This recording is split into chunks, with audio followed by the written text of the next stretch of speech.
प्यारे दोस्तों नमस्कार। जैसा कि आप लोग देखते आ रहे हैं, गर्मी बढ़ने लगी है।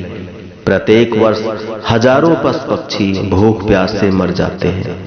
अतः आपसे निवेदन है कि आप अपनी घर की छत या दीवार पर एक पानी का बर्तन जरूर रखें ताकि प्यासे पंछी अपनी प्यास बुझा सकें।